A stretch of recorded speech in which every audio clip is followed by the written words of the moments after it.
वेगवेगळा घटक जर कुठल्या विकासाच्या बाबतीमध्ये मागे राहत असेल तर विकास करण्याच्या करता आपण पाठपुरावा केला पाहिजे। आज देखील सकाळी मी आणि माझे सहकारी आलो त्यावेळेस पहिल्यांदा आम्ही आपल्या छत्रपती संभाजीनगरच्या जिल्ह्याचा आढावा घेण्याचं काम केलं। 2 तास ती बैठक झाली आणि त्याच्यामध्ये दिले पैसे किती, खर्च केले किती, आता राहिले किती, ते किती दिवसात खर्च होणार, अजून काय महत्वाच्या समस्या आहेत, त्याच्यामध्ये माझ्या जिल्हा परिषदेच्या शाळेमध्ये अंगणवाडीच्या मध्ये जाणाऱ्या मुलाला मुलीला न्याय मिळतो का नाही, त्यांना नीट निवारा आहे का नाही, त्यांना ज्या सवलती आपण मंत्रालयामध्ये बसून देतो त्या त्यांच्यापर्यंत पोहोचतात की नाही, ह्या सगळ्याचा आढावा आम्ही सगळ्यांनी तिथे घेतला।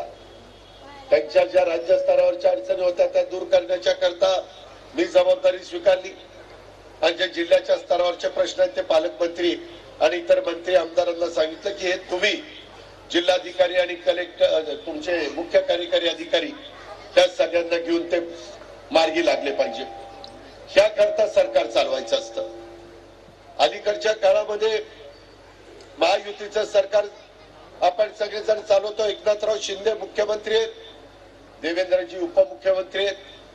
साधारण राष्ट्रवादी काँग्रेस पक्षाला ज्या 10 जागा आल्या त्याच्यामध्ये त्या दिवशी एक अडचण आली म्हणून 1 जागेचं शपथ झाली नाही, परंतु 9 जागा देत असताना आपण फक्त कृतीमध्ये बोलून दाखवत नाही तर कृती करतो। तुम्ही पहा आपले 9 जागा देत असताना तिथं मागासवर्गीय समाजाला प्रतिनिधित्व दिलं, भटक्या समाजाला प्रतिनिधित्व दिलं, ओबीसी समाजाला प्रतिनिधित्व मंत्रिमंडळामध्ये दिलं, महिलेला प्रतिनिधित्व आपण त्या ठिकाणी दिलं, त्याच्या संदर्भामध्ये अल्पसंख्याकाला प्रतिनिधित्व दिलं, त्यामध्ये सर्वसाधारण गटातून आपण प्रतिनिधित्व दिलं।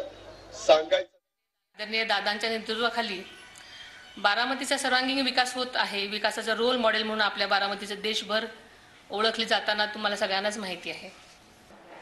आपल्या राज्यातली आरोग्य सेवा सुधारण्यासाठी आवश्यक असणारा निधी आपल्या सर्वांचे नेते राज्याचे उपमुख्यमंत्री आदरणीय दादांच्या माध्यमातून दिली जात आहे। महाराष्ट्राचा सर्वांगीण विकास करण्यासाठी ते झपाटून काम करताना तुम्ही सगळेजण पाहत आहात। मंत्री म्हणून धनंजय सामाजिक न्याय विभागाला जो काही निधी लागेल तो दिला जाईल। आदिवासी विभागाला पण तीच भूमिका मी सांगायचो। मित्रांनो, शेवटी समाजाची संख्या काय पर्सेंटेज आहे त्या पर्सेंटेज मध्ये त्यांना निधी गेला पाहिजे आणि तो त्यांच्यापर्यंत पोहोचला पाहिजे। मध्ये कधी कमी निधी द्यायला जायचा, मी यावेळेस आल्यानंतर ताबडतोब त्याच्यात हस्तक्षेप केला आणि ती भर पण भरून काढली। आर्थिक वर्ष संपल्यानंतर तुम्ही पहा प्रत्येक घटकाला त्याच्या न्याय हक्काप्रमाणे निधी हा महायुतीच्या सरकारच्या माध्यमातून गेलेला असेल। हे राष्ट्रवादी काँग्रेस पक्षाचं काम आहे, हे त्याच्यामध्ये आपली भूमिका आहे।